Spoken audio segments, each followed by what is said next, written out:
Bonjour, bienvenue à tous et toutes. Et je suis ravie d'être de retour ici. Je vous souhaite une très bonne année et j'espère qu'on va faire une très belle séance avec Françoise Davoine, à côté de moi, là, qui va être l'interlocutrice, qui va intervenir et dire ce qu'elle veut dire. Et vous pouvez lui poser des questions aussi quand vous en avez envie. Alors, voilà. Le titre aujourd'hui de cette avant-dernière séance, c'est encore un pluriel. Vous ne serez pas étonnés, je suppose, que les substantifs du titre du cours d'aujourd'hui sont de nouveau au pluriel. Raison, folie, traumatisme. Cette fois, le pluriel attire moins l'attention sur la pluralité de l'Europe avec ses multiples langues et cultures comme bénéfiques, mais sur les multiples problèmes qui résultent des différentes formes de violence. Des guerres aux abus, aux violences sexuelles, familiales et autres formes qu'une société peut produire. Qu'elle soit au pluriel, comme l'Europe que j'aime, l'Europe de mes rêves, comme je l'ai appelé dans le titre du cours, ou plus homogène. On pourrait dire que l'importance de la violence homogénéise la soi-disant union. Mais la violence elle-même est et arrive au pluriel. J'avais annoncé que le cours aujourd'hui consisterait surtout dans la projection d'un film. En discutant avec Françoise Davoine, auteure du livre sur lequel ce film en question est basé, actrice dans le film et surtout grande spécialiste du traumatisme et de la folie résultante, nous avons décidé autrement. Plutôt que de montrer le film entier, qui est assez long, il est de 2 heures, que vous pourrez voir sur Vimeo, sur le lien que voici. Voilà le lien. En français, c'est le deuxième. Prenez le temps de copier le lien si vous voulez, parce que c'est un film de 2 heures et ça vaut le coup de le voir en entier. Selon votre propre intérêt et emploi du temps, bien sûr. Mais plutôt que montrer le film entier, je parlerai de l'enjeu en question, montrant des fragments et demandant à mon interlocutrice d'aujourd'hui de réagir quand elle veut à chaque fragment qui l'intéresse, comme entrer en matière à son point de vue sur cette problématique plus large. Ce sera donc un mélange dialogique de cours et de séminaires, plutôt que la division stricte d'1 heure cours, 1 heure séminaire, comme on a l'habitude dans le Collège de France. Cela tient aussi à mon style d'enseigner, où j'évite le monologue et engage le dialogue le plus possible. Pour moi, c'est très important. Donc, sentez-vous complètement libre d'intervenir. Le film en question est le premier film de ce que nous avons appelé fiction théorique, que nous avons réalisé et qu'on a retitulé en français « Histoire plurielle de fous pluriel », est consacré aux problématiques de la folie générée par le traumatisme causé par la violence. Ce n'est pas très réjouissant comme sujet pour commencer une nouvelle année, mais bon, le film fera plaisir. Le film a été réalisé avec la participation de Françoise Davoine et est basé sur son livre que nous avons appelé une fiction théorique.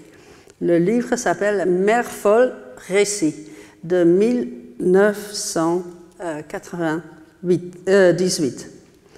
La psychanalyse des traumatismes, il développe sa théorie programmatique de la possibilité d'aider par la psychanalyse des traumatisés qu'on dit schizophrènes, en discussion avec Freud.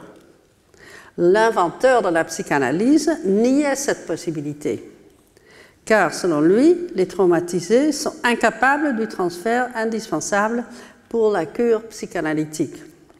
Les conséquences désastreuses et contagieuses de la violence qui arrive partout en Europe et de tout temps sont au cœur de ce film et de la discussion. Avez-vous pu copier le lien, si vous voulez? Alors, on va parler de la tâche de l'art en face de cette violence et ses conséquences.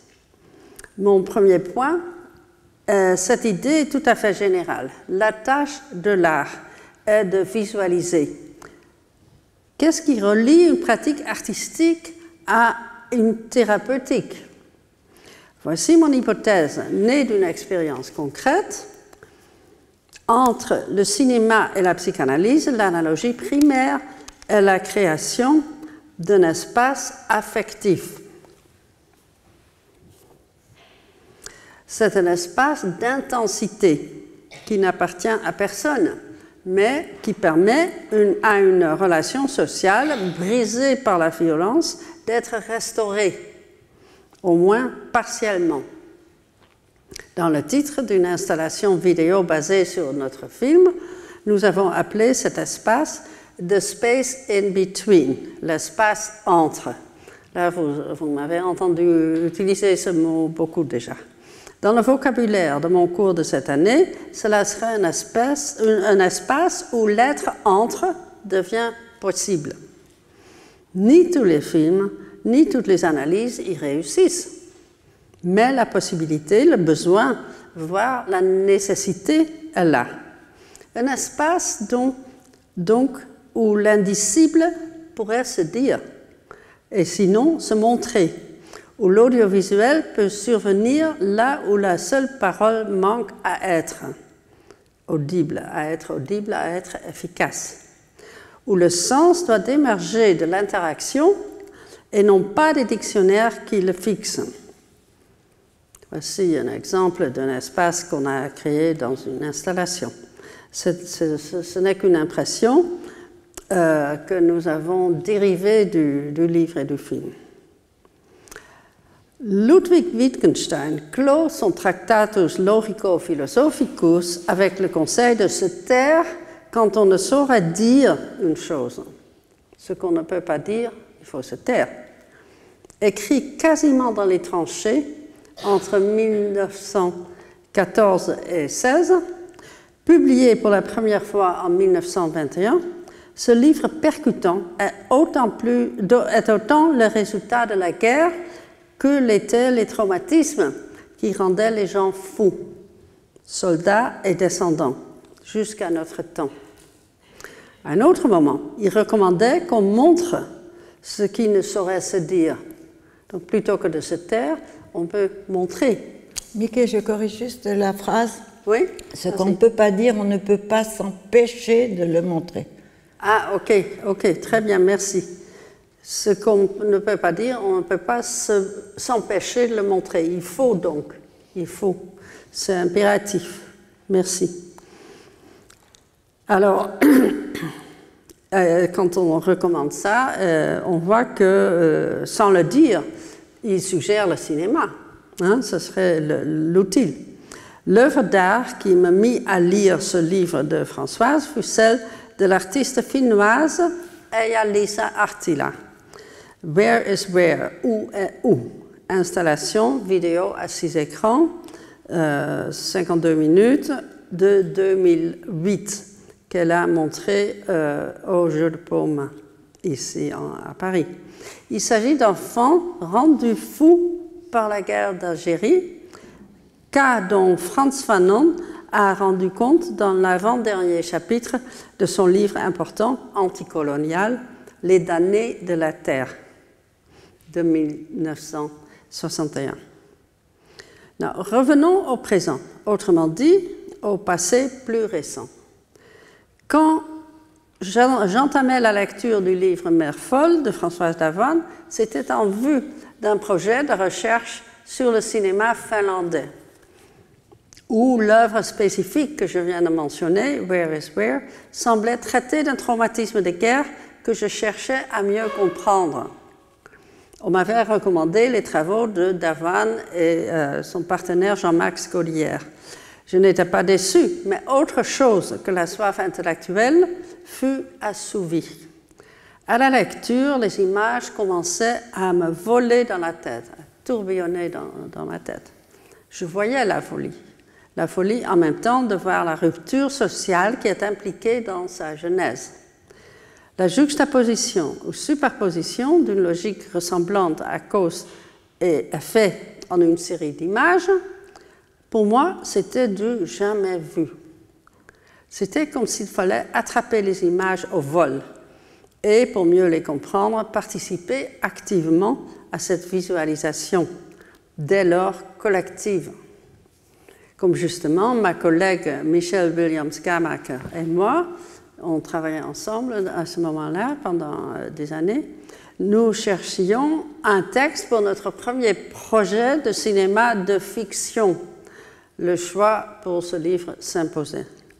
Mère folle, livre de théorie psychanalytique, même s'il était sous-titré récit, donc la fiction est déjà admise par la porte de derrière, allait donner lieu à notre nouveau film. C'était dès lors notre Tractatus. Avant, nous avions fait bon nombre de documentaires. Dans ceux-là, ce sont des plans arrêtés de différents documentaires qu'on a réalisés. Dans ceux-là, presque tous centrés autour d'enjeux auxquels fait face le monde entier, le monde interculturel issu de l'immigration, nous avions cherché à établir une intimité avec les personnes portées à l'écran, appelées dans l'idiome ciné par un vocable détestable, car objectivement, les sujets. Je n'aime pas ça, je sais que le mot sujet a aussi de très beaux sens, mais c'est devenu le sujet du film, c'est un objet. Cette intimité qu'on a cherchée est devenue un trait distinctif de nos films et elle permet aux spectateurs de participer à la réflexion et aux émotions qui y sont mêlées et de ce fait se lier d'amitié avec des personnes rarement rencontrées ailleurs que hâtivement, presque furtivement dans la rue. Le livre de Dhawan, ça c'est des plans d'une installation qu'on a fait à partir de cette problématique.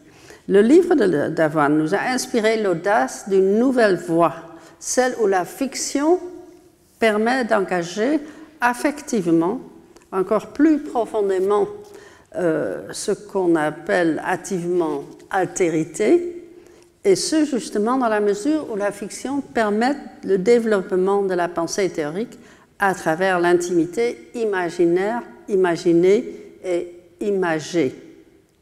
Intimité, imagination, image. Voilà les trois piliers du cinéma dans son engagement avec la psychanalyse. Cela nous a semblé un espace où il est possible de dire l'indicible. Donc un espace qui permet d'aller au-delà des limites entre travail de recherche et travail de création. Je n'avais pas pu prévoir que 11 ans plus tard, je serais au Collège de France avec la mission d'analyser et de miner précisément ces limites et esquisser ce que j'ai appelé l'intégration. L'intégration comme relation. Pour Michel et moi, la tâche la plus urgente et percutante de notre travail était de rendre visible ce que la culture fait, ce que la culture tait, et tangible ce qui est invisible, la douleur des autres. Après Susan Sontag, l'auteur espagnol Miguel Ángel Hernández a écrit un roman brillant et très pertinent pour notre sujet d'aujourd'hui. El dolor de los demás, traduit en français et accessible dans les librairies parisiennes sous le titre 20 ans après. D'où nos choix intellectuels, thématiques et artistiques qui circulent dans ces cultures de violence qu'on appelle l'Europe. Nous voulions affirmer que c'est ce à quoi l'art, surtout l'art contemporain, doit s'occuper le plus profondément. Notre film rend manifeste la nécessité de le faire à plusieurs niveaux. La tâche de l'art, en d'autres termes, est la visualisation de ce qui est culturellement invisible. Invisible parce que trop pénible à voir. Invisible aussi parce que fort clos, ni exprimable pour le sujet souffrant, ni acceptable pour le sujet peureux, phobique, qui s'y sent confronté. Et pourtant visualisable. Le cinéma s'y prête, contre vent et marée, les vents de ses traditions sentimentalistes et les marées de sa censure, de l'effet censurant du culte du vedettariat. Avec son accès aux outils de l'imagination et de l'image, le cinéma en est capable. Sollicitant le don du temps, donné dans la liberté, le cinéma peut ouvrir des portes par où le travail analytique peut se montrer. Sur ces capacités du cinéma, et spécialement sous forme d'installation vidéo, il vaut la peine de lire mon ouvrage que vous voyez ici à gauche, Thinking in Film, de 2013, sur les œuvres ciné de l'artiste finnoise, pour lequel j'avais initialement lu le livre de Françoise Merfol. L'expression « donner le temps » a été explorée et exploitée par Jacques Derrida dans son livre « Donner le temps » de 1991. Et ceci nous amène donc à la problématique du temps. Et je finirai avec ça aussi. Car cette recherche établit un lien entre la visibilité, la folie et le temps. Pour voir ou mieux regarder la folie, il faut en effet donner le temps. Donnant notre temps, nous avons abordé un projet de longue haleine où artistes universitaires spécialisés dans les arts, psychanalystes et acteurs ont collaboré intensivement pendant plusieurs années. Le sujet du projet était la dernière frontière, celle qui sépare les humains, et continuera à le faire même si et quand, dans un avenir utopique, toutes les autres formes de discrimination et d'injustice auront disparu. On peut toujours espérer, surtout au début d'une nouvelle année. La frontière de la maladie mentale est, dans ce sens, sans solution de continuité avec l'immigration. Comme frontière, elle est simplement plus radicale, ou mieux nommée pour éviter le diagnostic et le prognostic, ainsi que le traitement prévisible qui s'ensuit, la folie. Appelons-le simplement la folie. La folie est ici un terme honorifique. C'est une chose que nous connaissons tous, à laquelle nous nous confrontons, qui nous inspire de la peur. Nous rejetons l'intimité avec elle parce que cette intimité existe déjà, tout en nous horrifiant. Contre cette répulsion que j'ai appelée phobie dans la séance sur Don Quichotte, nous, Michel et moi, Françoise Davoine et l'équipe de 150 personnes au total, dont je ne peux que montrer une toute petite partie, la plupart des volontaires, très peu de professionnels, nous proposions du cinéma. Et vous voyez dans l'affiche, là, à droite, la figure de Mère Folle avec dedans tous les participants et participantes du projet. C'est un travail que l'anglais catégoriserait comme entertainment, une combinaison de distraction et d'amusement qui est, de ce fait, un peu incongrue étant donné le caractère grave du phénomène, mais aussi un domaine où le spectateur peut être pris au dépourvu, sans armement de ses idées préconçues. Au moyen d'un ensemble de rencontres ludiques et tragiques et comiques et dérangeantes, de conversations émotionnelles et passionnantes, inspirées par le travail d'enseignement à long terme à l'École de hautes études en sciences sociales de Françoise Davoine et Jean-Max Caudière, sur psychanalyse et lien social. Hein, folie et lien social. Hein? Folie et lien social. Ok, oui, merci. Le film énonce cette proposition de cette façon indirecte permise par l'art.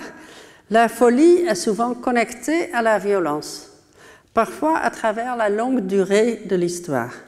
Du fait même de son rapport au lien social, la société doit s'en porter responsable. Ça, c'était ce que Françoise m'a dit quand j'ai demandé pourquoi Freud avait tort. Elle a dit ça, la société rend les gens fous, donc la société est responsable. Cela veut dire nous toutes et tous. Pour transmettre la longue durée avec ces transformations qui caractérisent l'histoire et la distinguent du naturel ou de l'universel, la folie est mise en scène dans une rencontre avec un ancêtre ontologiquement un peu douteux. La structure lâche du film, empruntée au livre de Davran, est modelée sur les procès parodiques des sottis du Moyen-Âge tardif, le théâtre politique itinérant des sots. Et voilà quelques exemples de sots qui sont dans la scène. Liant ainsi structurellement fou et sot, les personnes censées incapables de mener leur vie dans l'autonomie et les participants à un théâtre politique, c'est déjà mettre à jour l'enjeu sociopolitique. Les sots et les fous, ni identiques ni différents, ensemble contre la norme, donc au normal, contre le normal.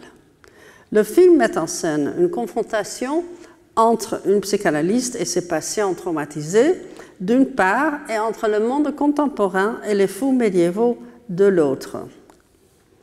Je vais peut-être juste préciser là, oui. que le théâtre médiéval, les sottis, donc c'est apparu et c'est devenu extrêmement populaire après la Grande Peste et la guerre de 100 ans. C'est-à-dire que dans un moment un peu comparable au nôtre, où il y a la guerre et la pandémie. Et ça a été un théâtre, comme dit Mickey, sur les tréteaux, dans les rues, avec des jongleurs, qui est caractérisé par un grand personnage qui arrive en premier, et vous l'avez vu, c'est elle qui est représentée comme une figure avec plein d'images, c'est Mère Folle. Le personnage principal s'appelle Mère Folle, elle pousse un grand cri, tous les jongleurs déroulent sur la scène, et avec une virtuosité à la fois physique et verbale, dénonce les abus du temps. Et à un moment donné, je vous résume parce que Mickey va en parler, c'est en fait un procès qui va se tenir, un jugement. Donc à un moment donné, au moment où on s'y attend le moins, ils amènent un grand personnage sur scène. Alors ça peut être le pape, le roi, un notable, un professeur, etc. Et ils vont le juger. Mais ce n'est pas comme à la cour de La Haye, on ne va pas dire coupable, non coupable. Le verdict, c'est à un moment donné, il se précipite sur lui, le déshabille, striptease, et il voit que sous ses vêtements d'apparat, il cache un vêtement de fou. Simplement, c'est une folie dissimulée, qui est dans le double jeu, le double langage, et qui n'est pas au grand jour comme la folie des sots. Voilà. Alors, il va y avoir un procès dans mon livre et donc dans ce film, où les fous vont juger la psychanalyse en ma personne. Ouais. Parce qu'elle est incapable de traiter la folie. Bon, alors on va... Attendez, j'ai fait... Je t'ai coupé là? Oui, non, pas du tout. Au contraire, c'est très bien. Merci beaucoup. Le film présente donc les fous, les personnes psychotiques, d'une façon positive, ainsi que l'interaction entre eux et les prétendus normaux. Interaction à travers laquelle les deux groupes apprennent des choses nouvelles qui les aideront à vivre leur vie. Les fous médiévaux, les sots, démontrent que la frontière n'est pas aussi étanche qu'on tente à le croire ou à espérer. Ils ne sont pas fous, mais ils jouent les fous. Mais alors, comment pouvons-nous savoir ce que cela veut dire, être fou, et comment est-ce que cet état est différent du jeu, jouer le fou? Peut-on jouer ce qu'on est ou devenir ce qu'on joue? Je peux répondre à cet ultimatum? Oui. Parce que je me suis souvent, Mickey, posé cette question, je me dis, mais comment y répondre? Et la réponse est simple. Au XIIIe siècle, la première comédie musicale française s'appelle Le Jeu de la Feuillée, par Adam de la Halle, qui était d'Arras. Et c'est le jeu de la feuiller, le feuillage, et la folie, folis. Le jeu, c'est exactement l'antithèse de ce qu'on appelle aujourd'hui structure psychotique. C'est-à-dire figer la folie dans un diagnostic, un pronostic, ad vitam aeternam. C'est une structure inébranlable. Tandis que le jeu, c'est pas seulement ludique au sens où on va bien s'amuser, c'est que tout d'un coup, on crée un autre avec lequel il y a du jeu qui commence à se faire dans cette sorte de structure fixe. Et le mot « jeu » au Moyen-Âge était véritablement le titre du jeu théâtral, pas seulement théâtral, mais en même temps de ce que Winnicott va appeler « play », par opposition à « game ». C'est-à-dire faire jouer ce qui autrement est figé par les diagnostics, comment on appelle ça, normopathes ou, non, oui, Micha, qu'est-ce que tu avais dit un mot oui, normaux. Micha, tu avais le terme pour les normaux.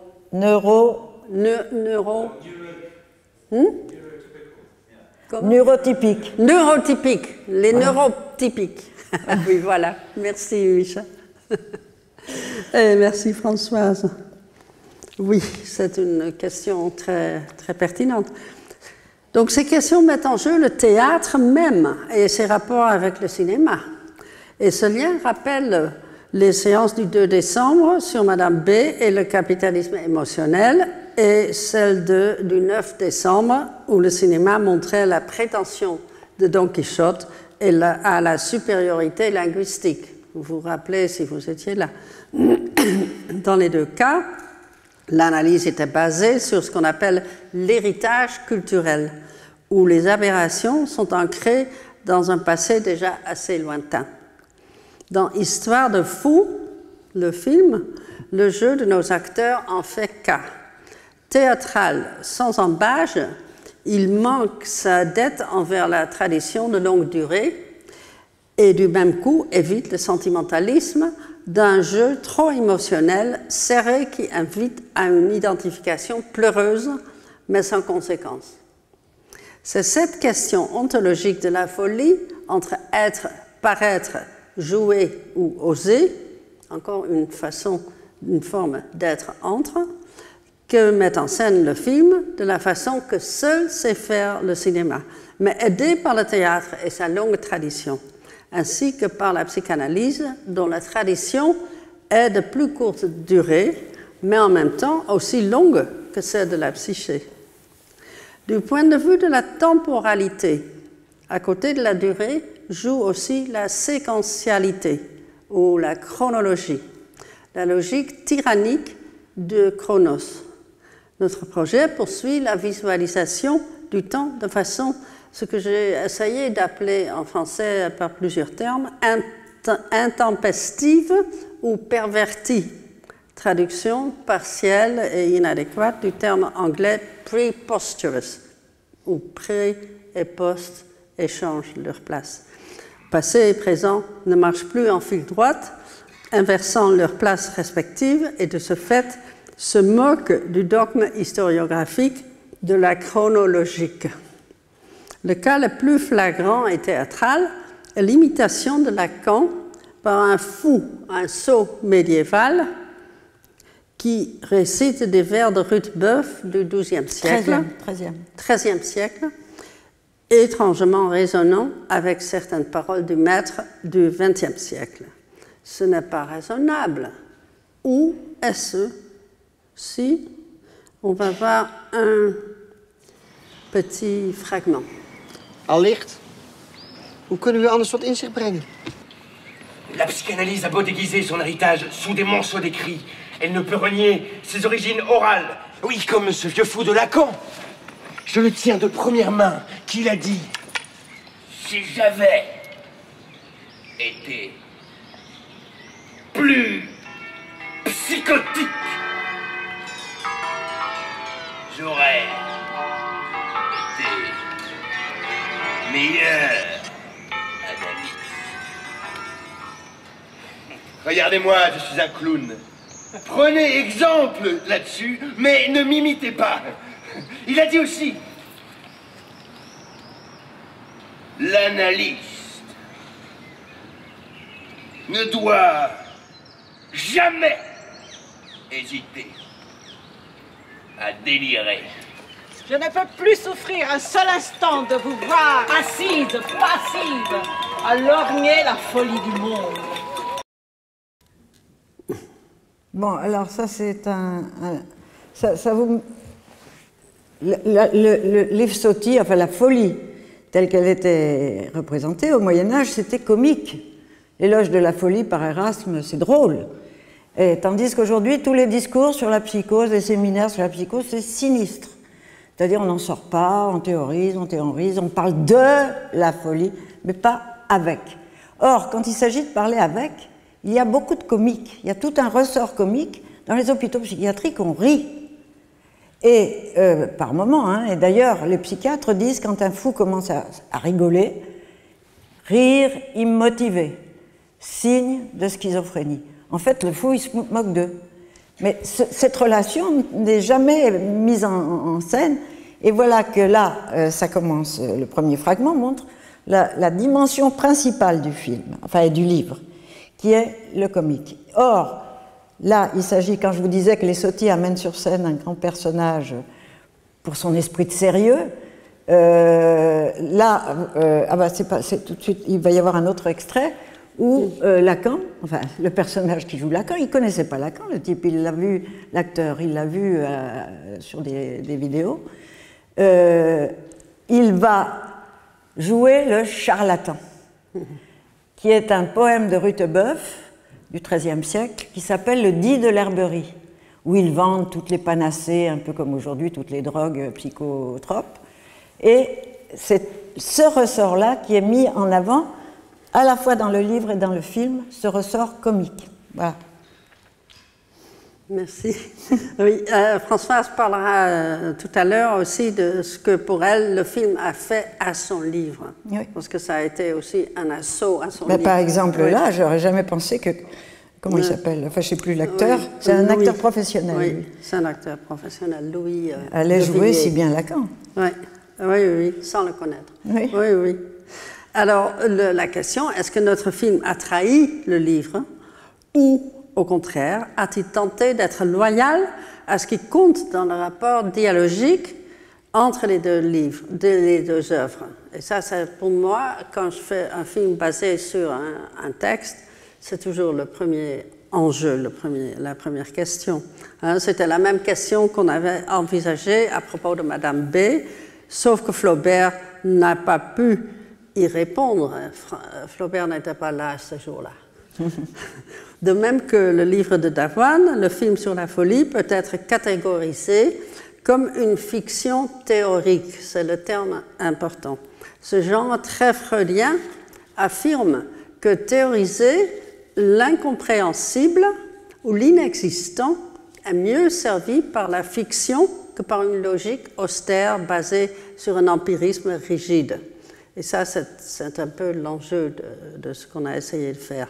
Alors, un autre bout, je pense, de... À la barre. Numéro 2, à la barre. Je suis couturier de parole. Je sais tout faire. Il n'y a rien que je ne sache faire. Guérir les filles qui sont trop filles. Et celles qui ont le cul chaud. Je m'ébahis en moi, très grandement, du grand engin, du grand entendement, du grand savoir. Pose-toi de là, mon petit, que je m'y mette.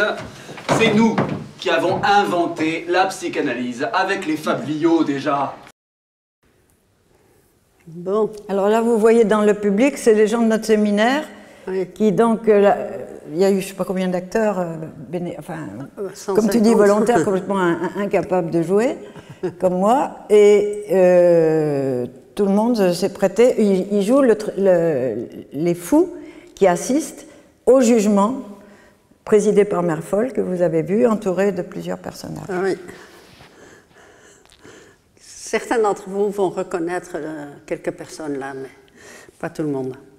C'est par le moyen de l'imagination, outil éminemment humain et central dans le domaine culturel, qu'il devient possible d'entrevoir et d'articuler des réalités qui, même si elles sont empiriquement vérifiables, ne sont pas compréhensibles et sont du coup invisibles. Alors, ainsi, cet homme quasi obsédé par la scientificité qu'était Freud avait besoin de la fiction théorique de Totem et Tabou pour penser l'Oedipe, une histoire des plus folles qui permettait l'articulation de l'idée impensable, cette idée impensable aujourd'hui si banale. Vous connaissez ce monsieur, hein? Une fiction théorique est ainsi un outil pour raisonner ou déraisonner avec la folie. La pensée a besoin de l'imagination. C'est pour cela que la chaire de cette année invoque dans le circulaire que nous avons reçu pour participer, invoque les créateurs et les penseurs ensemble. Moi, je les considère aussi comme une plutôt que deux catégories. Des penseurs créateurs avec trait d'union. Inventer l'Europe ne peut se faire que dans cette collaboration ou intégration de ces deux types de travaux. De même, notre film propose une intégration de la fiction, du documentaire et de la théorie. Il propose, imagine et met en image, au pluriel, avec le livre Merfol, que le traitement analytique de la psychose est possible et plus bénéfique pour la société dans son ensemble que l'horreur du déni qui mène à l'enfermement et aux préférences actuelles pour les traitements pharmaceutiques. Par rapport à l'image où je suis sur le banc et Merfol m'interpelle, au lieu de lorgner la folie du monde, bougez-vous, c'est justement tout l'enjeu du travail avec la folie, c'est de sortir de la neutralité. Et c'est ça dans laquelle elle m'interpelle en permanence. Et c'est pour ça que je suis jugée, parce que la psychanalyse avec la neutralité bienveillante, l'association libre, l'anamnèse, ça ne marche pas. Et donc, c'est dans l'interaction véhémente qui va se passer, et comme on va voir par la suite. Oui, merci. L'idée est imaginée, articulée dans le livre Récit. Le film la met en image pour en renforcer la force percutante au moyen de l'image, du son, de la couleur, du jeu, des visages vrais, de la souffrance visible, de la sagesse qui émane du jeu collectif. Ce que le livre imagine, le film l'image comme verbe, imager. Si le verbe néologique, imager, est tolérable à vos oreilles français.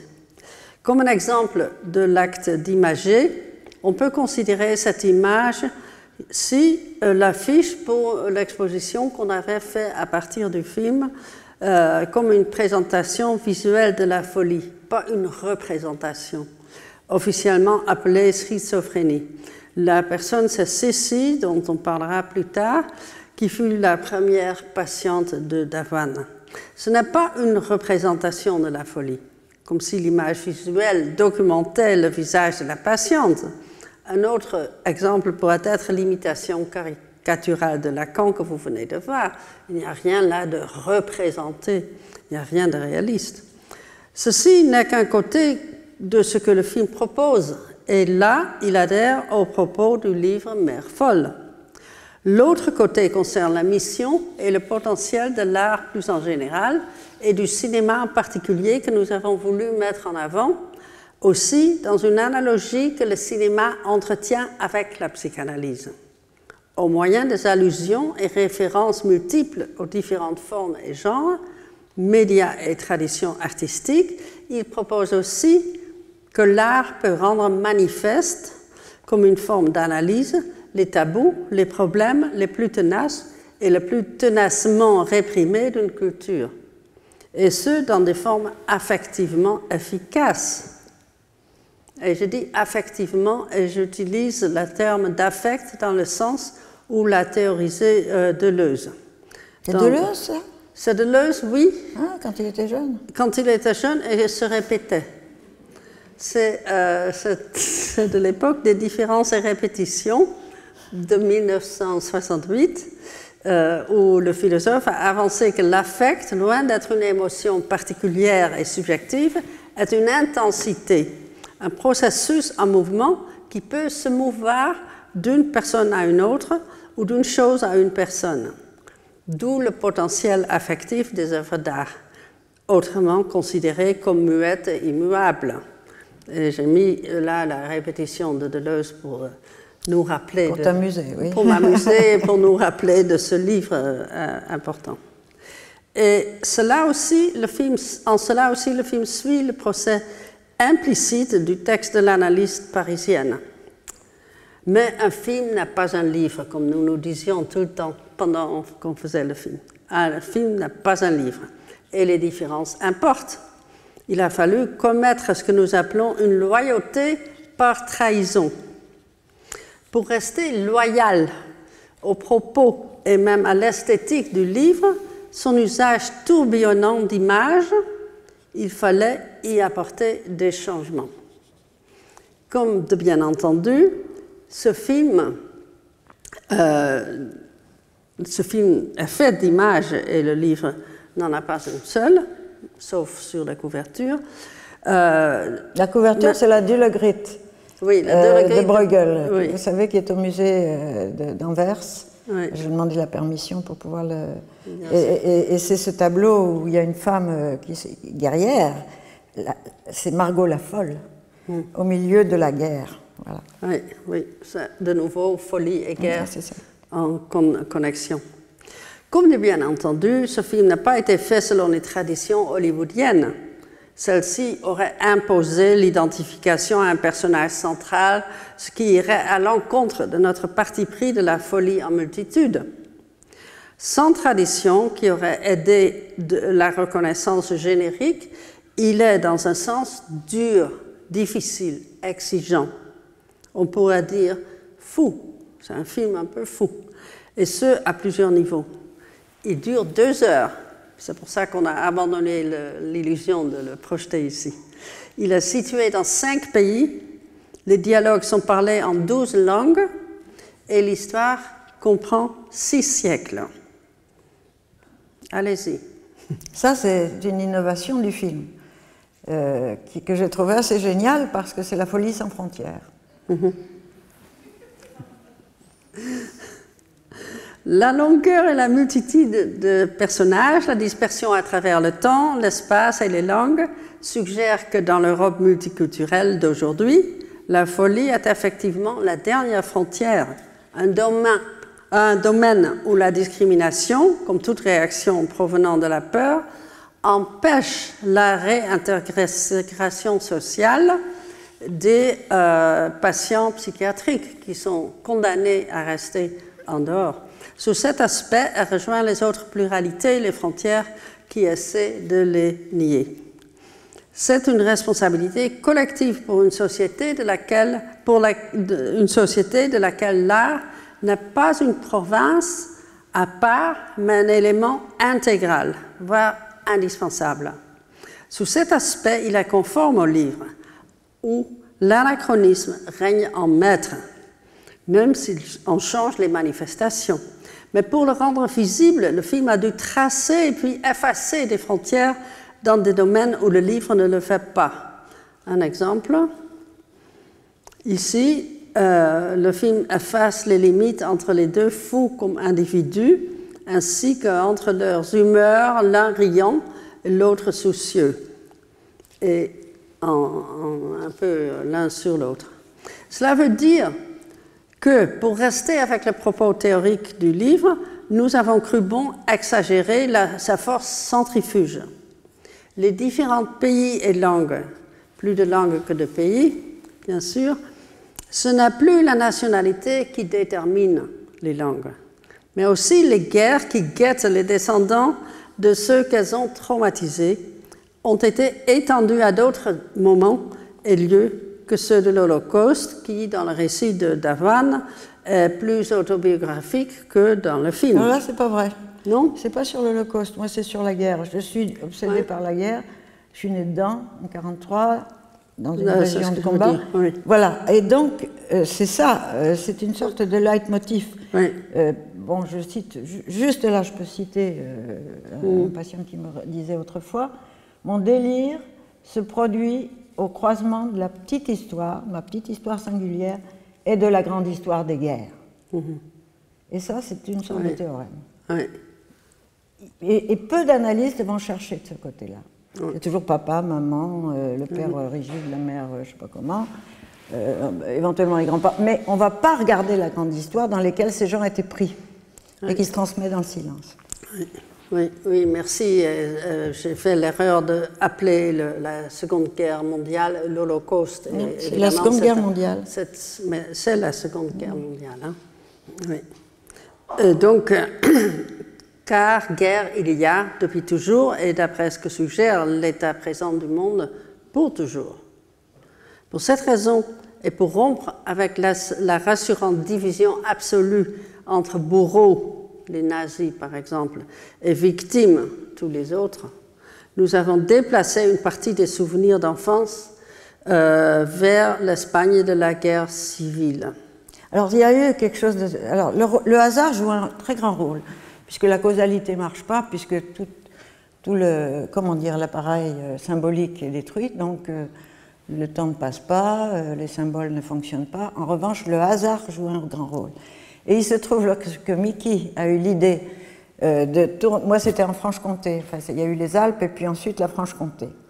Elle a déplacé le sujet autobiographique dans le livre en Espagne. Or, la Franche-Comté, c'est espagnol jusqu'au fin 18e. Et il y a encore des maisons espagnoles dans la petite ville d'où était ma mère. Et c'est vrai que les paysages se ressemblaient incroyablement. Je ne m'y attendais pas du tout. Donc, vous voyez que la grande histoire continue à laisser des traces. Oui. Alors, on va voir un petit fragment de ce déplacement de la guerre lui est en Espagne. Lui, c'est l'acteur qui est mexicain, oui. Pas le personnage. Non. Así pasaba con la tía. Ella también vivía el pasado en el presente. Con el solo hecho de mencionar el llamamiento del 18 de junio de 1940, era suficiente para que toda esa época cobrara vida.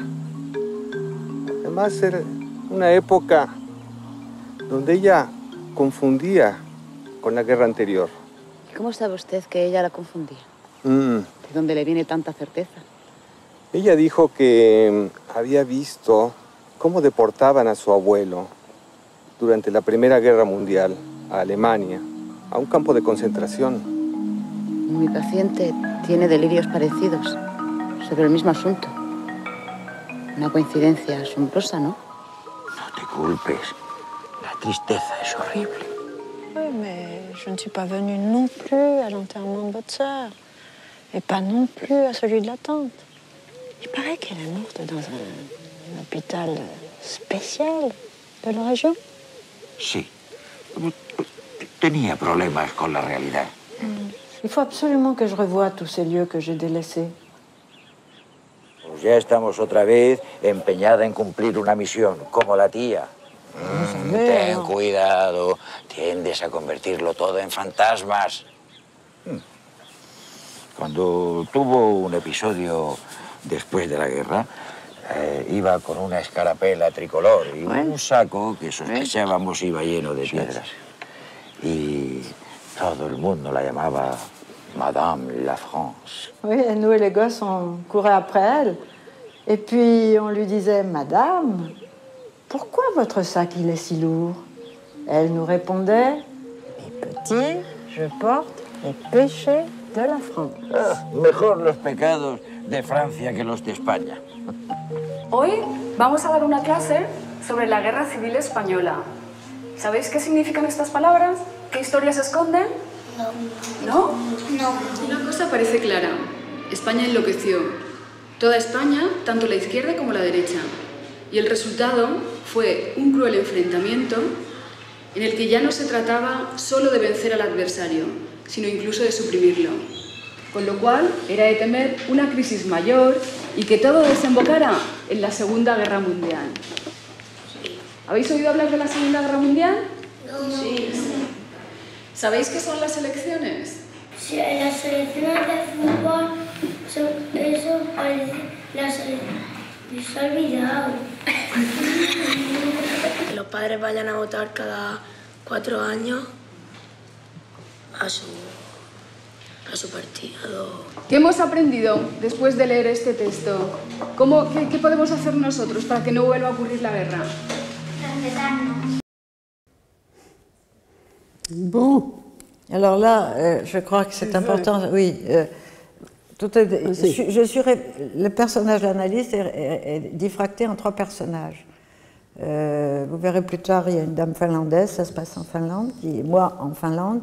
Là, c'est une Espagnole, quand je suis plus jeune, voilà, et où il est question, c'est un mélange de reviviscence de la guerre civile espagnole, puisqu'on est en Espagne, et en même temps, d'un épisode hyper biographique, je m'en souviens très bien, dans la ville où j'étais, il y avait cette dame qu'on appelait Madame la France avec une cocarde à son chapeau et qui portait un grand sac. Et ça, c'est vrai, je l'ai vu. Et on lui demandait toujours, c'était répétitif, qu'est-ce que vous avez dans votre sac? C'était des cailloux, je pense. Elle disait, je porte les péchés de la France. Elle était connue comme Madame la France. Et donc, c'est cette sorte de reviviscence permanente, bien après les événements, qui sont actualisés là dans une classe d'école. Et Mickey a beaucoup insisté, et elle a raison, pour faire intervenir, ça tu vas en parler un peu plus tard, des enfants. Des enfants, puisque on est analyste avec notre enfance, si on sort de notre neutralité pure et dure. C'est cette enfance qui, en même temps, à qui on transmet et qui est justement incarnée dans cette salle de classe. Voilà. Oui, merci. Oui, oui, c'était super chouette quand le garçon a dit les élections, sélection au football. C'est bon, qu'est-ce qu'on y peut? Donc l'Afrique, la Finlande, les Pays-Bas participent, ainsi que le carnaval de Bâle. Cite la leçon finale de la jeune artiste dans le récit, de sa purge psychique et juridique dans le film. Ah, ça, c'est inventé par Mickey. Le jugement auquel je suis soumise, je représente la psychanalyse, va me donner comme peine, et c'est historiquement, tu as trouvé ça dans un livre d'histoire, hein, d'aller me participer au carnaval de Bâle. Lequel carnaval au XVIe siècle, ça a toujours lieu tous les ans au moment de carnaval, ça manifeste un massacre qu'il y a eu dans la ville de Bâle au XVIe siècle. Et c'est un carnaval catholique dans une ville protestante, où est enterré Erasme d'ailleurs. Et ce carnaval est absolument prestigieux, prodigieux. Il n'est pas tellement touristique, c'est vraiment exactement comme dans les sottis, la dénonciation, la monstration des abus du temps. Oui, merci. Donc, vous avez bien vu que le visage du personnage principal, Françoise, joué tantôt par Françoise Davoine et tantôt par une Espagnole, rayonne lorsqu'elle purge sa peine sous l'œil d'un de ses patients fous, qui contrôle l'exécution du jugement, mais qu'elle ne voit pas. Son visage heureux exprime, je pense qu'on arrive, oui, son visage heureux exprime, elle est très heureuse là, de manière forte, comme seul le visage en gros plan du cinéma peut le montrer. La joie de la découverte. Ce que le personnage de Françoise découvre dans cette scène est la continuité d'une tradition, celle de la folie jouée comme argument politique. Et nous avons choisi le carnaval de Bâle, non pas, comme dans le récit, pour rendre hommage au grand psychanalyste Gaetano Benedetti, un des maîtres du courant psychanalytique, capable d'aider les psychotiques par la reconnaissance de leur recherche sur la rupture des liens sociaux, courant qui est en jeu dans ce projet très fortement. Tout en étant conscients de l'importance de ce grand psychanalyste Benedetti, nous voulions éviter l'usage trop usé du maître, surtout en France, où le maître... enfin, j'ai personnellement reçu ma formation sous l'enseigne du triple maître, Lacan, Foucault, Althusser et d'autres.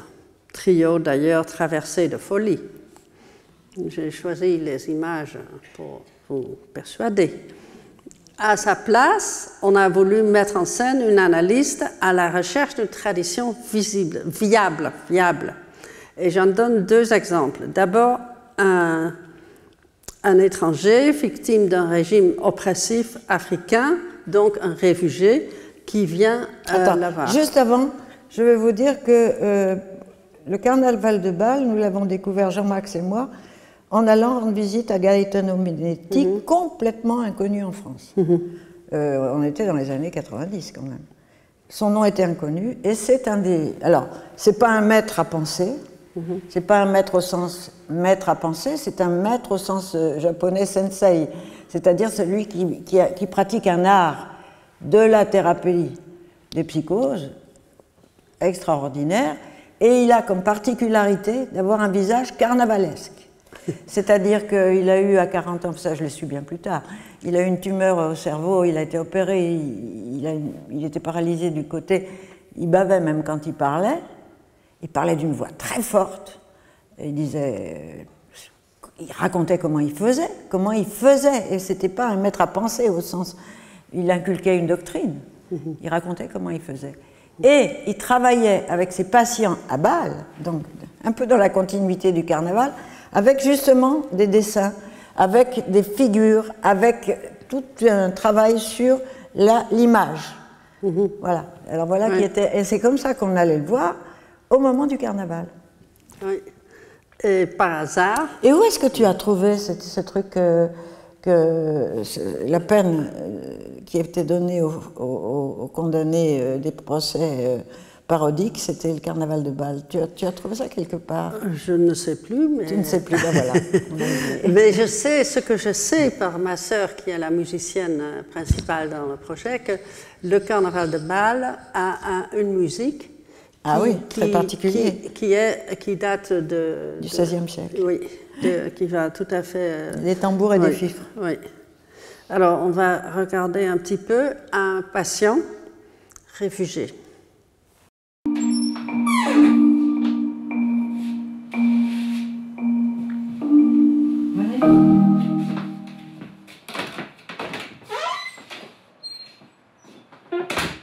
Alors, qu'est-ce qui vous amène? Je sais pas, pour ce que j'ai, les médicaments ne servent à rien en fait. Parlez-en à votre médecin. Surtout, ne me faites pas le coup de l'ethnopsychiatrie, je sais pas quoi là. Je vous êtes Einstein, ou à la rigueur, Erwin Schrödinger. Mais enfin, pourquoi vous êtes ici? Bah, à cause de notre malin génie, le dictateur de mon pays. Je faisais partie des étudiants en sciences.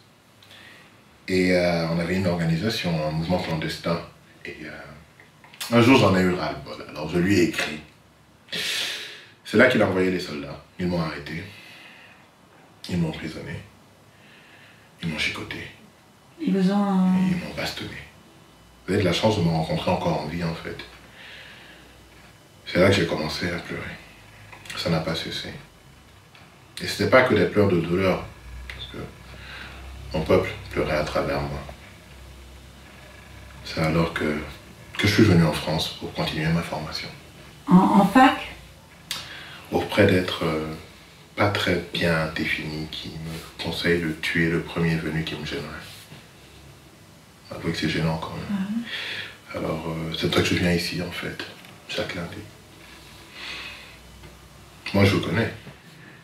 Vous ne me connaissez pas, mais moi je vous connais. Je vous ai vu parler avec Aurora.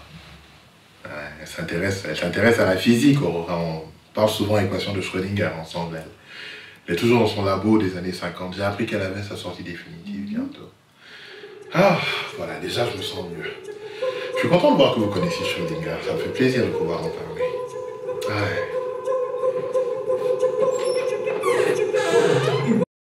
Alors là, j'ajoute parce que ça, c'est assez texto d'une histoire qui est arrivée, que de nouveau le hasard, qui joue un rôle énorme dans notre travail.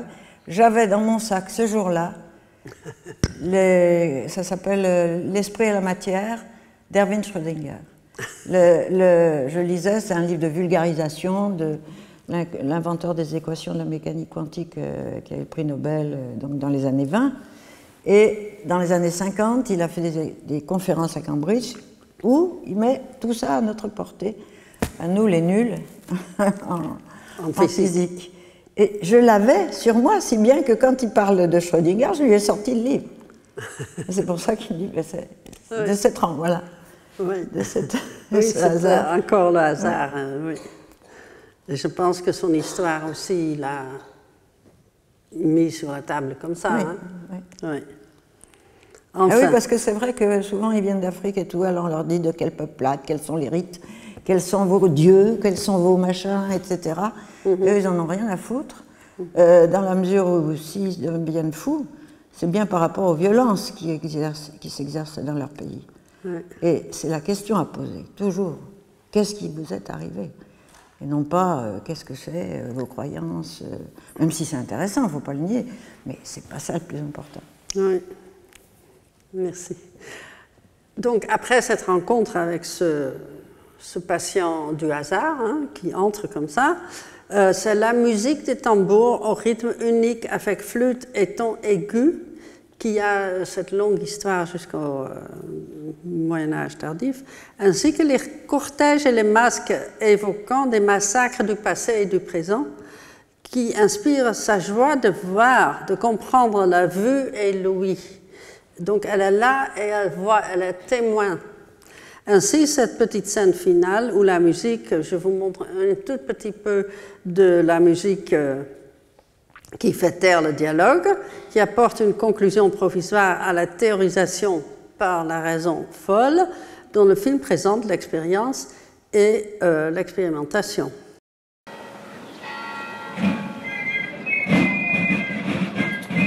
Condamnons au pèlerinage au carnaval de Bâle.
Donc, afin de rendre... Tu veux dire? Oui.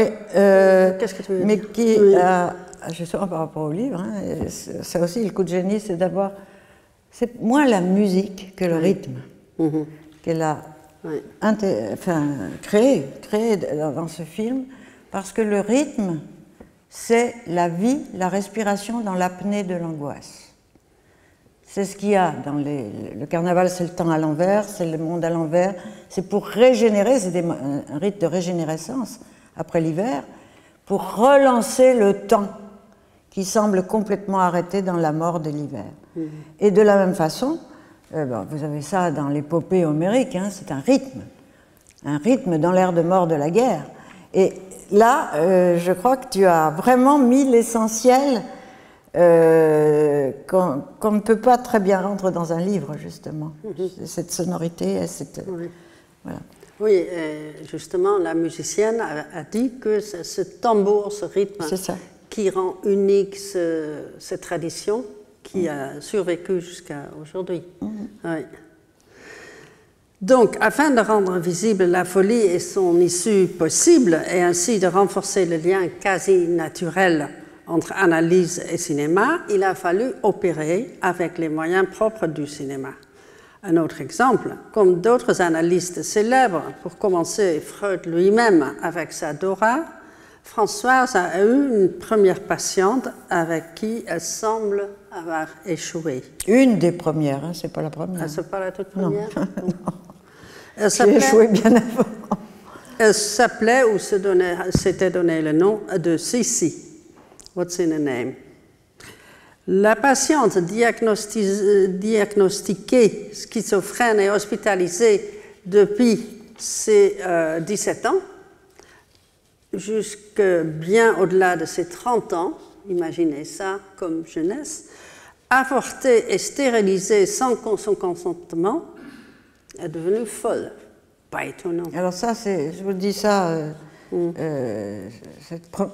pareil, premier hasard. Bon, je la rencontre à l'hôpital, elle était ici, inapprochable, nous on était de la racaille.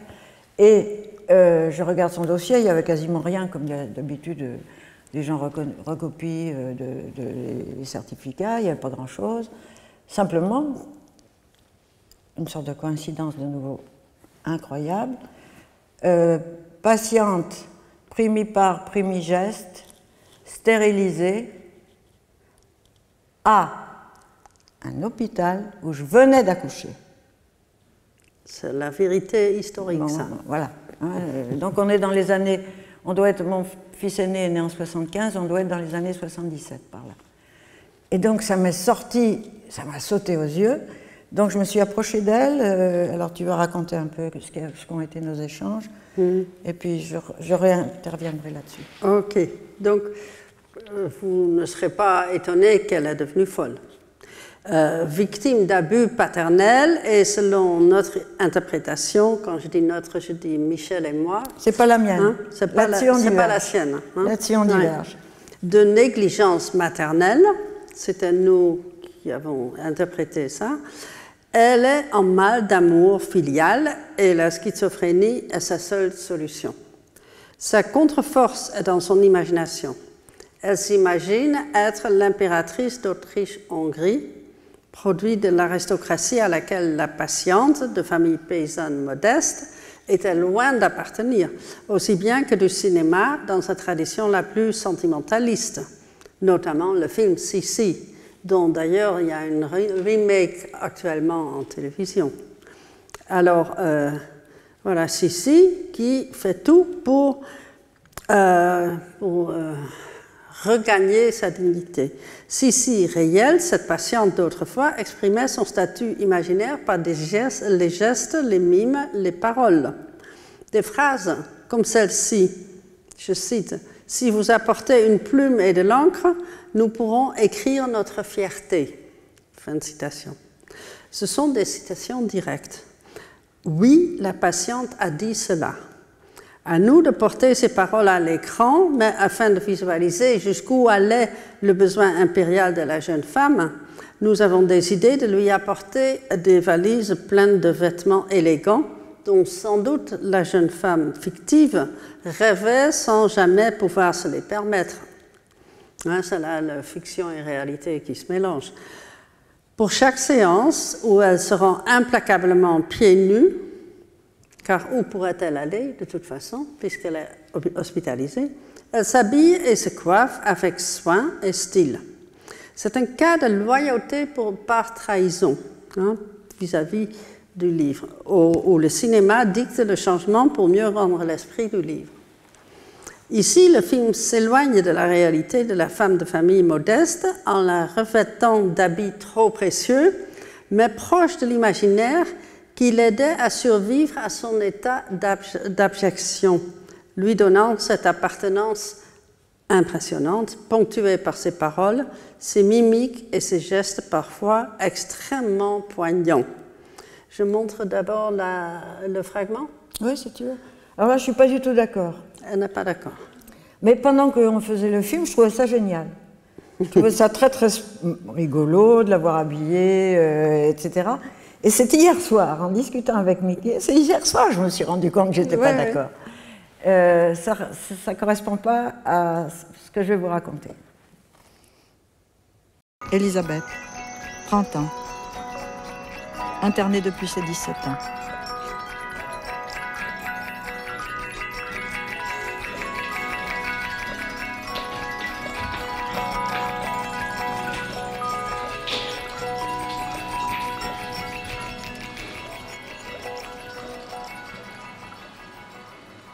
Haluan parantua ja valita oman elämäni.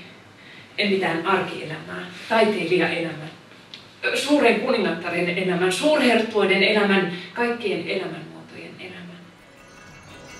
Pourquoi ne faites-vous aucun effort pour sortir d'ici? Pourquoi revenez-vous toujours quand vous sortez dans votre famille? L'équipe en avait marre. Je me souviens du silence qui suivit ces paroles. Tout le monde savait qu'au moment où l'impératrice d'Autriche-Hongrie consentait à parler, personne ne pouvait plus en placer une. Kertokaa meille jotain elämästänne lapsuuden perheessänne. Minähän tässä olen lapsuudesta lähtien ihmetellyt, minkälaista elämää te kaikki muut oikein vietätte. Isoäidit täällä varmaankin tietävät kaiken siitä, koska heidän kuulee itkevän. Minä olen ainoa, joka reagoi. Minulla ei ole muuta perhettä kuin itseni. Koettelette jatkuvasti rajoja. Yritätte kääntää ajan kulun. Seuraavalla kerralla puhutaan nomadiajasta, paimentolaisuudesta, vakiintumattomuudesta, jotta ajan ilma voi virrata sisäämme.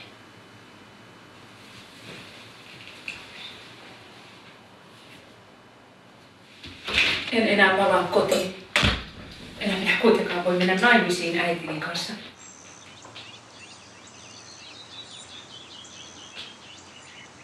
Hänelle maksettiin meidän vanhuutemme kantamisesta jo kun olimme nuoria. Siksi minä nuoruin. Minä kärsin. Terveyteni ei ole terveellistä. Neste. Mikä neste?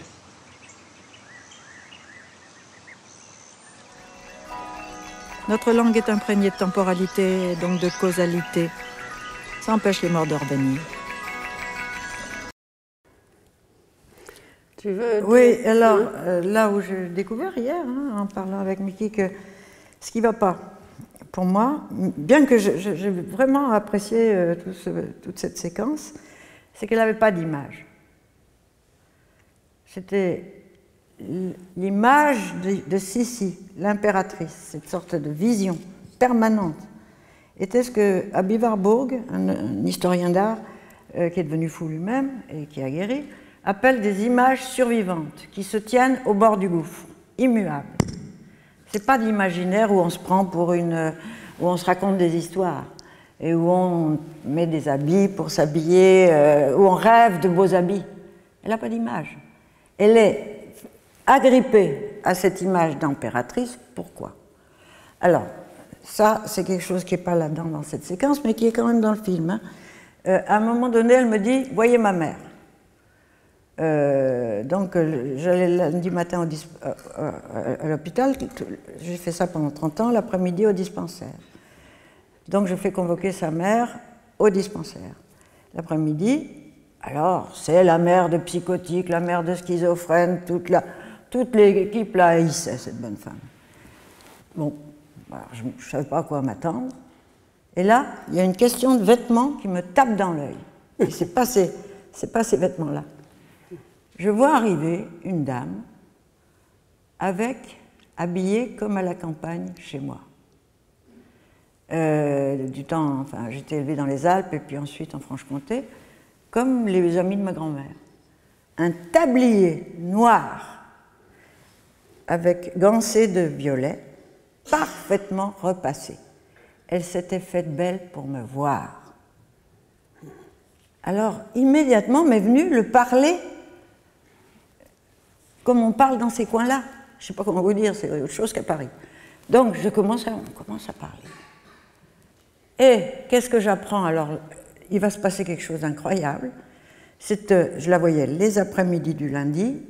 Elle me disait toujours, dites bonjour à Elisabeth, et c'est pas son nom, hein. Quand vous la reverrez, je lui disais bonjour de la part de sa mère le lundi suivant, et elle enchaînait, la fille, sur ce que la mère m'avait dit. Alors bien entendu, c'est moi le tuyau, c'est-à-dire que j'ai commencé à l'écouter autrement, en fonction de ce que sa mère me racontait. Et qu'est-ce qu'elle me racontait, sa mère? C'est pas une négligence maternelle, c'était une femme torturée par son mari, au psychique comme au physique. Il a voulu même l'empoisonner, elle n'était pas parano. Simplement, comme elle me disait, mes enfants n'en ont jamais rien su pour pas qu'ils deviennent fous. Et vous voyez ma dernière. Et peu à peu, je m'entendais tellement bien avec elle que, comme elle me disait, il n'y a qu'à vous que je peux raconter tout ça. Bon. Là-dessus arrive, je ne sais pas si c'est dans une séquence que tu vas montrer, là-dessus je dois suivre le médecin-chef et changer d'hôpital, parce qu'il voulait se rapprocher de Paris. Et j'ai le tort de ne pas lui dire que je vais partir, mais bien sûr que tout le monde le sait. Elle me vire avec perte et fracas, foutez le camp d'Avoine, vous êtes nuls, vous êtes sottes, au secours, les infirmières, délivrez-moi d'elle. Bon, donc j'ai pensé que j'avais échoué. Hasard, de nouveau. Un peu plus tard, le médecin-chef dans le nouvel hôpital fait repeindre son dispensaire. Il invite des soignants des 2 autres hôpitaux où on avait travaillé avant. Arrive la surveillante de là où était Sissi. Je me précipite sur elle, je lui dis même pas bonjour, je lui dis Sissi. Elle me dit, on l'a, elle est sortie. On a continué votre travail après votre passage, pendant 1 an à peu près, enfin 6 mois après. Maintenant, elle est sortie. Alors là, qu'est-ce que j'ai fait? J'ai commencé à les regarder dans ce qu'on appelle une boîte de transfert, ce qui est bien nommé, vous savez, ces boîtes, oui. Des boîtes comme ça, où j'avais consigné, je ne les avais jamais regardées, tout ce qu'elle m'avait demandé d'écrire pendant que nous parlions, auquel je ne comprenais rien d'ailleurs, parce que, comme je le dis, les temps n'étaient jamais articulés, les pronoms personnels changeaient, et j'avais tout noté. Et donc, c'est là que viennent ces citations qu'on a mis dans sa bouche, et en même temps, je me suis autorisée à le faire dans la mesure où elle était sortie. Voilà. Oui, c'est la suite qu'on n'a pas, pas mis dans les fragments.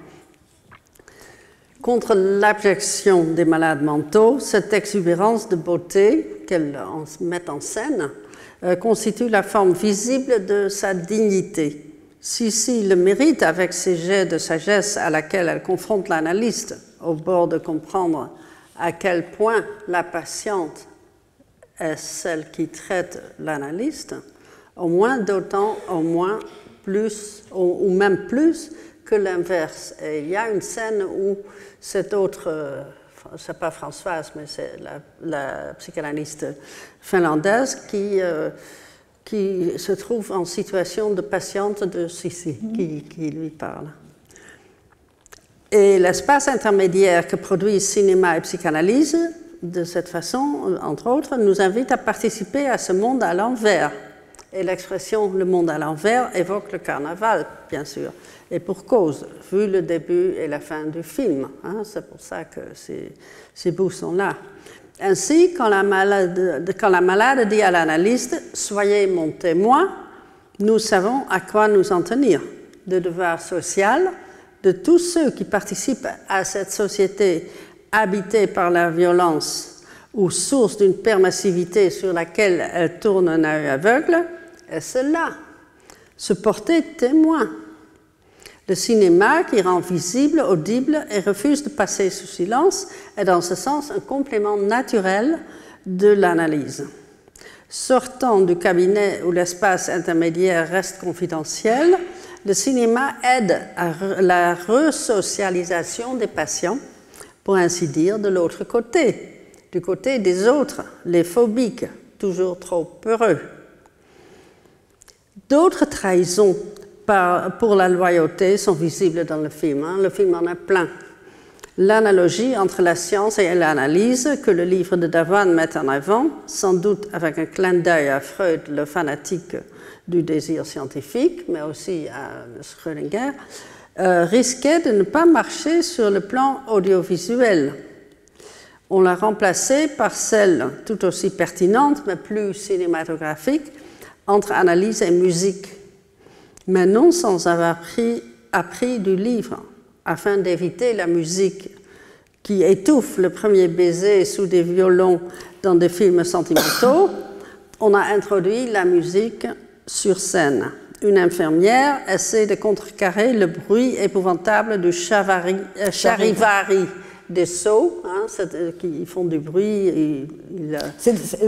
L'endroit, c'est la Maison des Cartes. C'est la Maison des Cartes, hein, quelle ironie. À Amsterdam, oui. Oui. Mais il frappe avec des bâtons sur des casseroles et tout. Et donc, l'infirmière essaie de contrecarrer ce bruit épouvantable du charivari en calmant les fous avec une musique qu'elle produit aussi sur des casseroles, hein, vous le voyez là, mais cette fois harmonieuse et avec des bâtons qui ont un fin de caoutchouc, donc c'est moins bruyant. On voit son effort et du coup la musique qui accompagne le processus difficile de la mémoire tout au long du film prend une allure plus réelle, participante, engagée.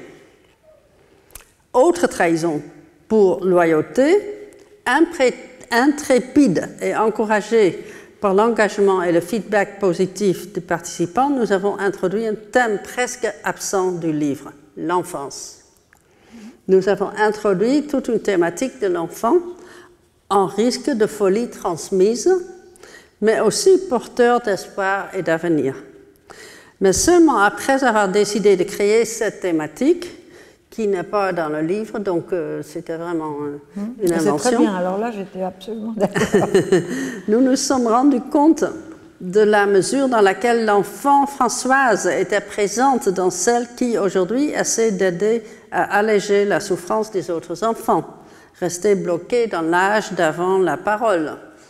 Françoise, dans sa poussette, elle raconte ça dans le livre, poussée à l'abri des obus allemands et poursuivie par des soldats en gris vert dans ses cauchemars, Ariste, le jeune homme avec son histoire de guerre à lui, à laquelle personne ne crut et qui en mourut. Alors l'histoire qui démarre, c'est ça, ça démarre sur la mort par overdose d'un patient, et là où j'étais complètement aveugle, c'est qu'il ne cessait de dire que ses grands-parents avaient été déportés pendant la Première Guerre mondiale à Holzminden, et moi je me disais, il délire, il se trompe de guerre.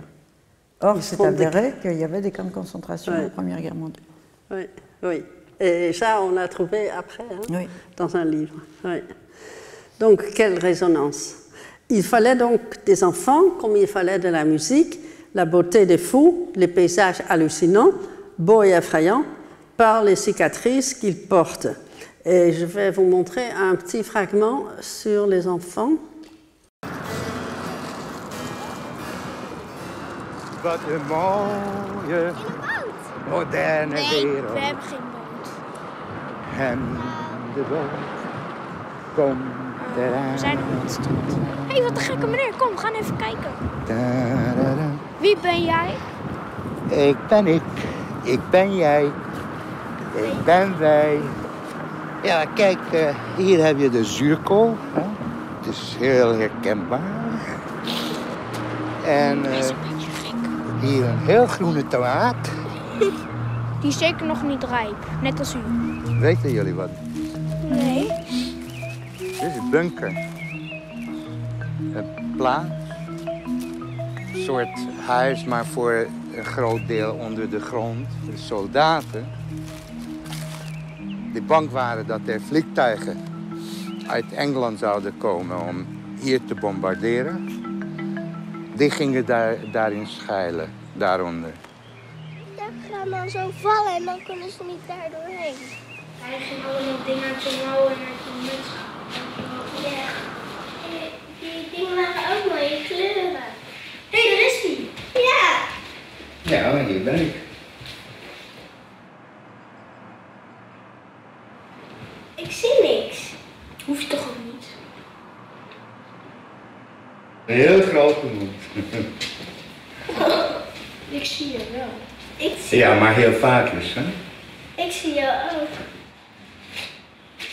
Ja. Een soort gedicht. Voor jullie alle vier. 3. 3 I heet het. De gekte komt in 3 helften. Voor de E kies je, de andere neem je op de koop toe en de derde overvalt je volkomen onverwacht. Niet dat je wel verwacht door zoiets overvallen zou kunnen worden. Wat gebeurd is, is gebeurd. En wat niet is gebeurd, komt er misschien nooit aan te pas. Het zij zo, amen, etc. Dus leren de tautologie, dus helft nummer 3. Like that little girl that would describe the airplanes that would enter the cozy bunker through a narrow opening. That must refer to the man's ancient fear.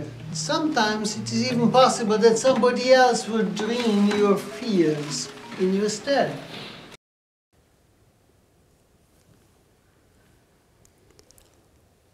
Oui.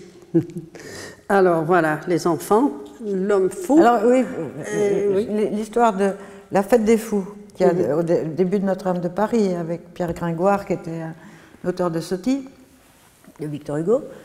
Ça commence là-dessus. Ça avait lieu dans les jours intercalaires entre Noël et le jour de l'an. Oui. C'était aussi chez les Romains les Saturnales.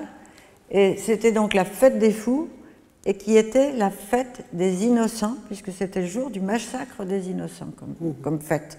Donc c'était la fête des fous et la fête des enfants. Ça, les deux pères. C'est ça que tu as voulu illustrer. Oui. Et aussi, disons que les enfants ont une sagesse que le fou n'a pas et vice-versa. On ne peut pas les caser, on ne peut pas les mettre dans les boîtes. Ainsi, tous les changements qu'exigeait la nouvelle forme que nous voulions donner à la question de la folie ont fini par renforcer les idées du livre inépuisable de Dhawan. C'était une tâche. À la fin, plutôt que des trahisons, ces changements ont produit des développements où la fiction est source, non seulement pour la théorie, mais aussi et surtout pour la dignité humaine que méritent les fous, mais dont ils ne bénéficient que trop rarement. Et alors, pour mettre une fin provisoire, je veux dire quelques mots sur la durée, parce que je vous ai dit que le film était trop long pour la projeter dans la séance. On nous l'a souvent dit. Avec sa durée de 120 minutes, notre film dépasse d'un tiers la norme de 90 minutes. Néanmoins, tandis que certains s'en plaignent, d'aucuns ont dit qu'ils ne sentent pas le temps passer. Avec cette durée, nous avons aussi voulu exprimer notre adhérence à la durée bergsonienne et à la durée d'une cure psychanalytique. Tout comme le drame de la folie ne saurait être réduit à un seul cas, entraînant l'identification, voire la commisération, de même la durée ne saurait se conformer à la programmation standardisée de 90 minutes. En revanche, cette durée doit se ressentir un peu de celle des séjours interminables que font les patients dans les hôpitaux psychiatriques où ils traînent indéfiniment, faute d'analystes efficaces, capables et prêts à devenir leurs semblables, leurs thérapeutes, compagnons du combat. J'ai appris ça du livre de Françoise. Dans Homère, c'est dans l'Iliade, hein, le thérapeute, c'est le second au combat. Et c'est lui qui est chargé des devoirs funéraires, Patrocle pour Achille et réciproques. Ouais. La multitude étant un principe directeur du film, comment terminer cette analyse terminable, interminable? Et voilà, vous voyez Ariste, l'homme qui est mort au début du film d'une overdose, et l'armée là qui est là face à lui. La durée est comme de la colle, mais alors psychosociale. Elle nous désinvestit de l'impatience narrative qui désire la fin pour nous encourager à la place à nous laisser aller au train de l'autre. Dans cette image-ci, vous voyez Ariste, le patient qui est mort d'une overdose, et on n'a jamais su si c'était un suicide ou un accident. Hein, on n'a jamais vraiment su la vérité de cette mort, regardant une armée de poupées. Il semble hors du temps. Comme Bergson l'a écrit maintes fois, la durée ne peut pas être divisée, car elle se passe dans le présent et au présent, entraînant les mémoires du passé vers un avenir pas encore entamé. C'est dans une pareille durée que se situe l'image, et celle-ci est rigoureusement au temps du présent. Mais ce présent est impossible sans mémoire. Le mouvement de l'image consiste moins dans l'image en mouvement du cinéma, même si celle-ci en est le prototype, que dans le mouvement, ce grouillement où la perception sélectionne dans le présent les images du passé qui y font foule. Une multitude dans un indivisible. Dans cette image, vous voyez le contraire, la psychanalyste expliquant et se défendant. Cette multiplicité inhérente à l'image bergsonienne, toujours en mouvement, va voir sa contrepartie à son tour dans le jeu collectif d'une foule de personnages. Le jeu fut basé d'une part dans l'obéissance au livre, sur l'étude de la conception médiévale du théâtre, et d'autre part dans la désobéissance de la trahison requise, sur un travail de jeu d'atelier, mi-improvisé, une performance de groupe où acteurs professionnels et non professionnels ont collaboré spontanément dans un engagement commun avec l'importance du sujet. Ainsi s'établissaient les liens sociaux manquants. Surtout, il fallait à tout prix éviter la caricature du sentimentalisme et le voyeurisme du documentaire. Le travail intellectuel et artistique collectif, le jeu et la recherche créatrice dont ce film est le résultat, la recherche créatrice dont ce film est le résultat, est visible dans la séquence du générique. À vrai dire, celle-ci est longue aussi. Là, vous entendrez un numéro rap dans le film, hein, pas ici, pensé et composé par un jeune étudiant canadien appelé Jeremy Matthews. Le titre en est « Bourreau, témoin, victime ». Les trois noms au pluriel. Et ainsi reprend une exclamation du personnage principal, Françoise, dans le film.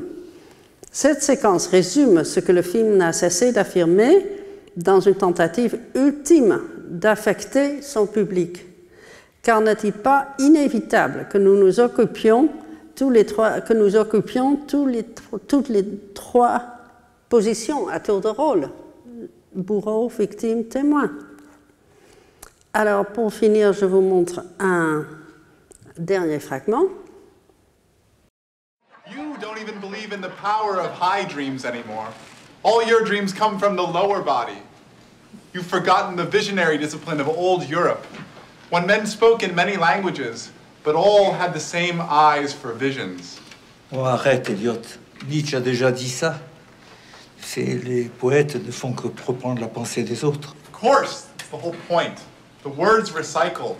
Whoever has approved of this whole idea of order will not find it preposterous that the past should be altered by the present as much as the present is directed by the past.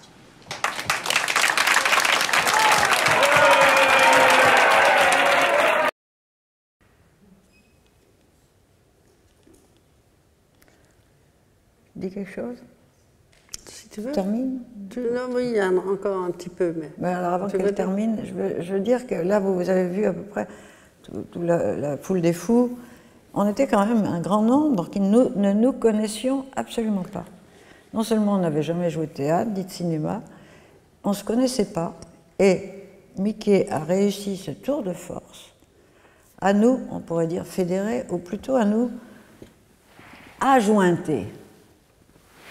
Parce que je cherchais pour vous, je me disais, mais quelle a été la magie de ce tournage où jamais il y a eu la moindre crise d'ego surdimensionné, comme on entend toujours dire dans des milieux théâtraux. C'était d'un calme, d'une sorte de joie. Et d'ailleurs, quand on se retrouve après, c'est comme si on avait appartenu à quelque chose d'exceptionnel, et je ne savais pas le qualifier. De quoi s'agissait-il? Ce n'était pas notre maître à penser, on n'était pas ses esclaves à penser, ce n'était pas non plus une sorte d'idéologie qu'il fallait défendre, c'était la naissance d'une œuvre. On a participé à la naissance. Et qu'est-ce qu'elle a fait, Mickey? Elle a un art consommé de nous ajuster les uns les autres. Ça s'appelle en grec, ça c'était Jean-Max, c'était son mot favori, parce qu'il aimait beaucoup le grec ancien, ararisko, jointoyer. C'est le mot grec qui a la source, c'est l'étymologie du mot art, du mot articuler. Et c'est ça qu'elle savait faire, c'est nous articuler les uns aux autres. Non pas, alors ça je ne suis pas dans un travail collectif, parce que le collectif ça veut tout dire et rien dire, dans un travail pluriel. Nous étions comme un corps plural, et ça c'est une entité qui existe dans des moments de danger et de survie, un corps à plusieurs, où chacun avec ses défauts, ses qualités, contribue à la survie. Ça n'a rien d'idéal, il n'y a pas de leader. Même si Mickey était là, dans une précision extrême, à nous faire travailler, c'était toujours à l'heure, et ça se passait remarquablement, et dans plein d'endroits différents. On ne connaissait pas. Alors, c'est son absence d'ego. Voilà. Il y a quelque chose en elle qui nous a, comme un, je sais pas moi, peut-être un chef d'orchestre, hein, quelque chose comme ça, qui a fait jouer chacun exactement là où il pouvait. Pas là où il devait, là où il pouvait. Voilà. Je voulais te rendre. Et puis deuxième chose, où je rends hommage à Jeanne Wolf qui est ici, parce que quand tu cites beaucoup Freud, l'histoire de fiction théorique, on a fait avec toi pendant 2 ans une aventure. C'était une aventure qui menait à la naissance de ce film. Et cette aventure, on la faisait avec des compagnons de route, Bundesgenossen, c'est ça, Jeanne? Jeanne est de Vienne. Quand Freud écrit, les écrivains ou les auteurs sont nos meilleurs, nos plus précieux alliés, car ils savent beaucoup plus de choses entre le ciel et la terre que les écoles de psychanalyse. Freud l'a écrit en 1907. Eh bien, Jeanne a corrigé le mot allemand, qui n'est pas nos précieux alliés, mais nos précieux Bundesgenossen, compagnons de route. Et c'est ça que nous avons pèleriné pendant 2 ans, sans savoir du jour au lendemain ce qui allait se passer, comment ça allait se produire, comment on allait réussir, par exemple. Alors, je raconte une histoire. Petite, oui. Bon. Non, vas-y. On ne savait pas absolument, moi je ne savais pas jouer. Quand j'étais face à un acteur professionnel comme Thomas Germaine qui joue là-dedans, qui est un auteur, un acteur shakespearien, moi j'étais bouche bée. Je devais lui parler et j'étais là comme un spectateur. Je ne pouvais pas me décider à sortir ma réplique. Et on est dans un moment où, c'est dans mon bureau, ça se passe, et vous toutes les deux, vous êtes derrière. Alors, je fais des efforts titanesques pour arriver à sortir mes 3-4 mots. Et qu'est-ce qu'on entend derrière? Elles étaient en train de pleurer. C'est vrai ou pas? Sans doute, oui. Elles étaient témoins de cette sorte de genèse. Oui. De genèse à partir de, justement, des failles, à partir non pas d'une expertise, mais à partir du rien, à partir de quelque chose qui s'essayait à s'aventurer sur ce terrain inconnu. Voilà. Oui. Merci. Je vais pleurer par tu vas pleurer. Émotion de ce compliment. Et je suis simplement ravie du résultat. Je vous montre un dernier fragment qui est un peu, ça fait partie du procès où vous entendez Ludwig Wittgenstein parler. Que voulez-vous que je confesse? Confession is a wrong language game here, but one that traps us all. I too have had the desire to confess. 1937. Austria was about to ally itself with that mob of gangsters.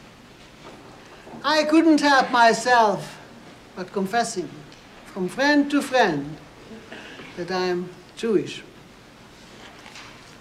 Not to speak of other irregularities in my behavior, sexual and otherwise, according to your principle, madame.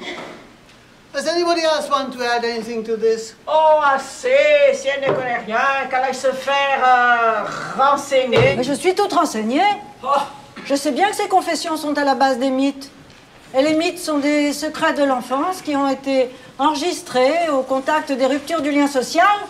Oh, assez charabia que tout ça. Des mythes, des mythes. Si vous voulez du mythe, moi je vais vous en donner du mythe. Allez, qu'on me débarrasse de cette péronnelle et qu'on la juge. Finissons-en. À moi, Erla, Harlequin. Qu'est-ce qu'elle dit? Sie ruft den König des Todes, Harlequin. Oh, j'en ai marre, je m'en vais. Voilà. On s'arrête là-dessus.